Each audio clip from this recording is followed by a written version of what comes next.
What's up, lads? It's Kirash, and welcome back to another video.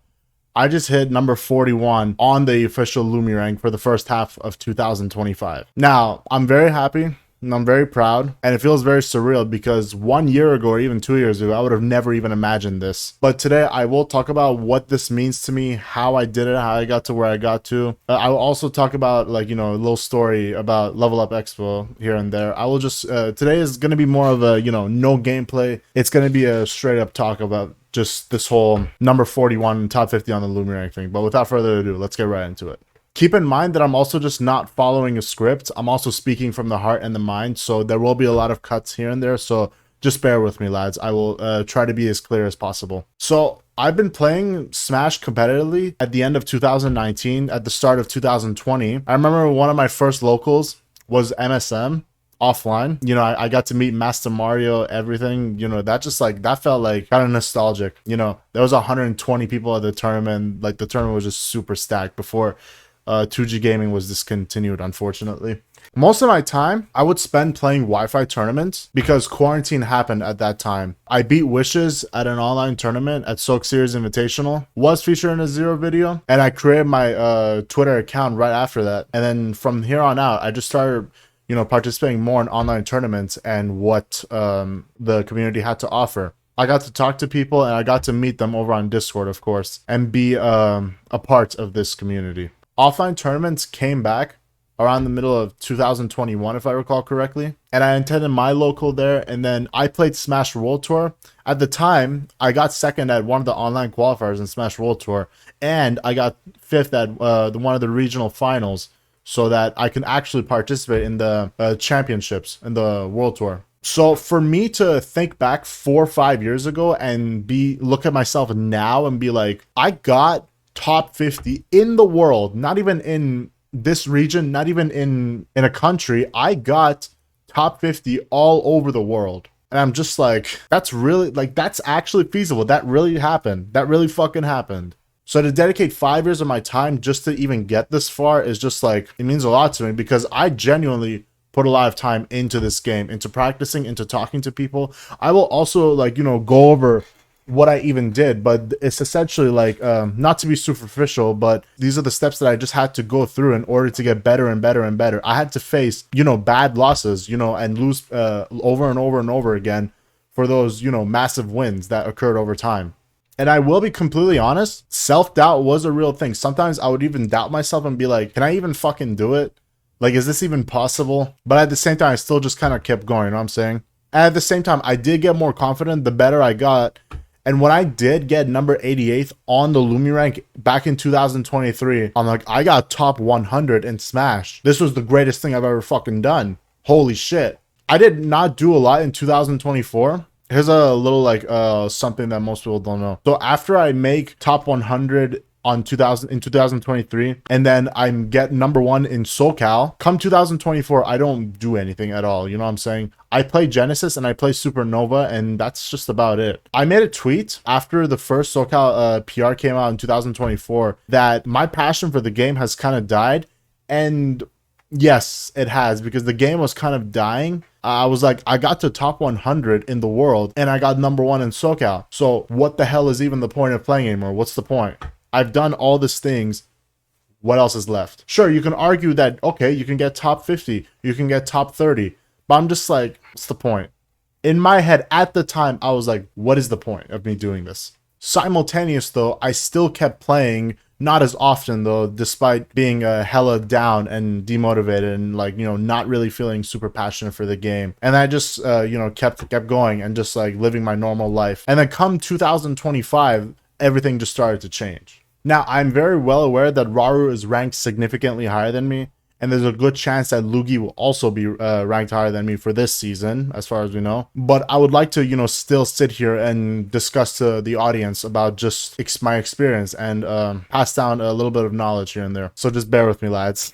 Now, before I talk about how I got here, I want to address something very quickly. When I got number 41, a lot of people on Twitter started, talking about it being like, people like Big Boss should be higher than me since he won C tiers and B tiers. He even top 8'd 2 A tiers as well. And meanwhile, he doesn't have the losses that I have because I lost to Chowder, for instance. I'm like, but I beat him in the run back, but that doesn't matter. I lost to Chowder, whatever. I get it. On paper, that does seem kind of aberrant how he got to 4 continents and attended more tournaments than I did, and somehow I got placed higher than him. And while I won't pretend that the LumiRank system is perfect, I only control what I did and my run at Genesis and Level Up Expo, which in fact was one of the best runs of my life. Now, before I do talk about Level Up Expo, I did want to discuss Level Up Expo. Before I talk about that, I'm going to talk about like what I did to even get here exactly. So as I mentioned, I was hella down and demotivated. I did get top 100 in the LumiRank. I'm like, wow, that was possible. So I already did that. But what I did basically over time, like throughout the last few months of 2025, I played Matchbox. That's number one. Just keep grinding the game. Like one thing to improve is you cannot stop playing the game. You gotta actually play and grind. Matchbox is one of them. By the time it was like, you know, quite active. VOD analysis, definitely very important to keep that in mind, but not just of your own sets, but also of other sets. If you're not like very dependent of your own set and instead be more open-minded and watch other people's sets, then that'll open up more knowledge. Number 3 would be conversing with other people and just talking to other people who also represent your character. Like for instance, I have Lugi, I have Raru, I have Round. I can talk to these guys and ask them, how do I win a certain matchup? What do I got to do? Very good thing to keep in mind is obviously talking to people, because this is also a part of humanity. Like to learn, you have to also just talk to people as well. And fact 4, which is the most important of all, is obviously having a game plan. Yes. Thank you, Rehan. Yes, Rehan made it absolutely clear that a game plan is the most crucial thing to have when playing this stupid game. As well as adapting, there's also all that complex stuff, but having a game plan, very important to have at all times. If you just try to like raw dog the game, then it's not going to go over very well, especially for those players who are much more of a master of their own character at top level. And also fact 5 is definitely writing down notes for sets that you lose, or if you even win. If you even win, you can of course be like, okay, this is what I did to win. And any information is good information as long as it can be utilized for the future. And the writing notes down does kind of fall into the VOD analysis category too, if you want to keep it very simple. But overall, there's not really like, you know, secret formula to really get good at this game too. Like it comes down to these 5 things, which are grinding, aka playing Matchbox, re-record, whatever, the matchup, essentially, VOD analysis, looking back, talking to other people and conversing with them, especially those that are also a representative of your character. Pretty good to have other perspective as well.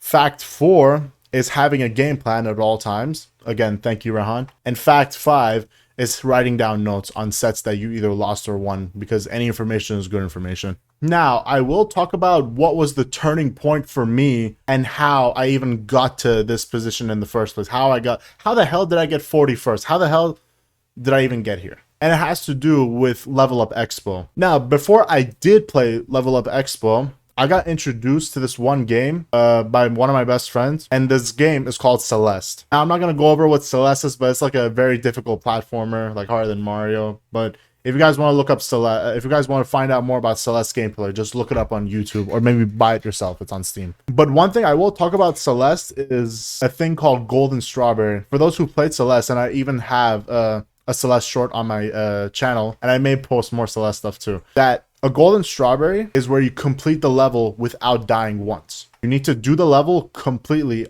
every single room, all of them, start to finish, without getting killed once. The game itself is already difficult, but yet to do the level without dying adds on to the arduousness. Before Level Up Expo even happened, which was late April, I did not even play Smash. I played nothing but Celeste and completed a golden strawberry for a total gameplay of 12 hours. Obviously not in one sitting, but I spent the majority of my time, almost 12 hours total, to complete a golden strawberry. I beat a level, a very hard one, without dying.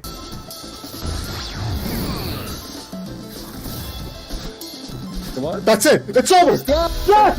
Yes.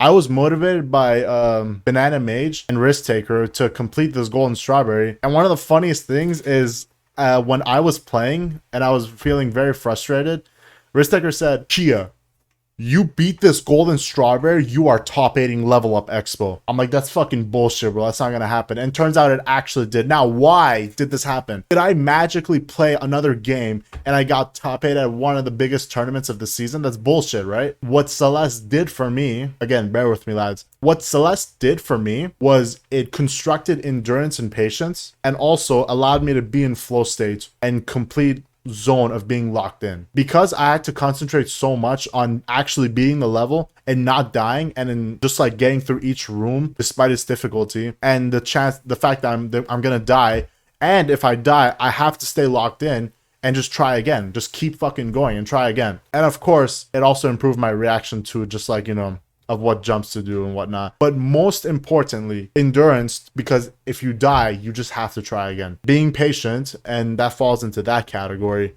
and also being in flow state and locked in. Now, after doing that, after actually completing that Celeste Golden Strawberry, and I went to Level Up Expo, as a result of me doing the Golden Strawberry and playing the tournament, I was not scared or nervous at all when playing. I was going to be like, oh no, the Buzz beats every Luigi known to man. How the fuck am I ever gonna beat him?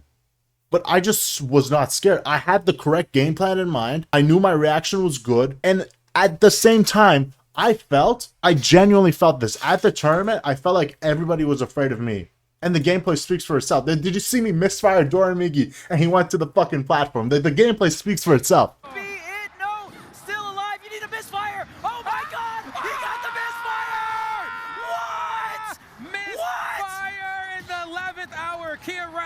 I was not scared, and I knew people were scared of me. So that really helped out a lot. I was able to sense it and feel it. And so just completing that golden strawberry, building all of that endurance and flow state, I was like, okay, I beat the golden strawberry. That was way too difficult. Doing Level Up Expo and beating these sets are also difficult, but I can do it. I am locked in. I can do it. That's just what kind of like helped me do it. So I beat the Buzz, and then I beat Ludo next, and then fighting Gluttony. This is where the game plan thing comes in. I of course needed a game plan against the best Wario in the world. So I called Luigi up, and so Luigi formulated an elaborate game plan for me, which proved to be quite effective as I 3-0'd Gluttony. And then I had to fight Shiny Mark the next day after that in top 24 winners. And for those who don't know, Shiny Mark is one of my bracket demons online. Anytime I play him in any online tournaments, I'm pretty sure it was like 7 sets in a row against me. He'd always beat me on that. I'm just like, dude, how does he, like, I keep losing to him, right? I keep losing to him. But then I remember I beat that fucking Celeste Golden Strawberry, right? So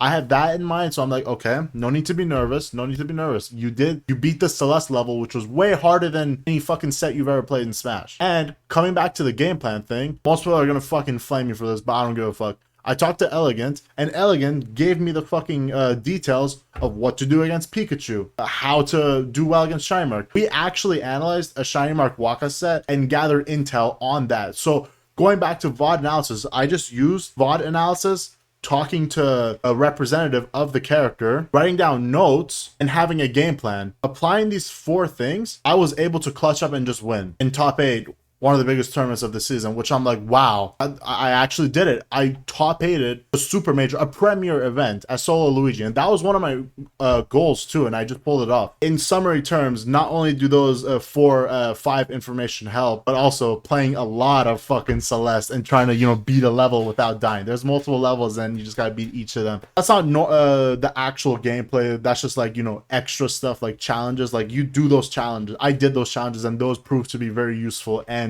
they assisted me in doing better in the game, of course, thanks to the fact that building endurance / patience, reactive, and flow state. Now, despite me getting top 50, you guys are probably wondering, what am I even going to do next? What is the next step for Kiarash right now? And maybe a few months from now? To be completely honest, I do not particularly care about getting top 10, though that may be a projected path. It might be possible. Like, what if I pop off in Super Smash Con? Nobody knows. We don't know. I might get top 10. Oh, it's not particularly one of my goals. I'm not very interested in getting top 10 in the game. But if it happens, it happens. However, I do have some final goals in mind before I'm just like fully satisfied with the game and just done. I do want to win a B or C tier. I want to get to 200 wins in a row on Elite Smash. Like, if you guys see my Twitch channel, you see me just like doing that, getting win streak challenges. I want to get to 200. Maybe even more than that, because Aqua's record is 700-ish, but I'm like, that's actually just impossible. You can't do that. So 200 is good enough for me. I also want to beat Raru in bracket. Pretty cool. Yeah, I want to be able to do that. And also maybe top 8 another major, which is like, I guess like it'll be cool if I do another one. But these 4, if I can do these, then I'm just like, I'm happy with myself. I'm already very happy with myself that I even made it this far, but I'm just like, if I can do these last 4 things, then we're good. We're Gucci. Either way though, thank you for all those who are actually supporting me of me getting top 50 in LumiRank and just performing and playing in brackets. I appreciate all of my audiences who supported me and those who watch. And if you guys enjoyed this kind of content, please be sure to like and subscribe and stay tuned for more videos. And you know what? I'm not even gonna like fucking deny it. Luigi did fucking carry me a little bit. Like, imagine like I just grab people at fucking 0 and kill them. Like, you think, yeah, you know what? This whole fucking video is a waste, bro. I grab people at 0 and kill them. I don't do all this flow state bullshit. I don't play Celeste. I don't fucking have a game plan. Just grab them and fucking kill them. You know what I'm saying? But yeah, thank you for all those who thank you for watching. Be sure to like, subscribe. I'll see you guys in the next video. Farewell.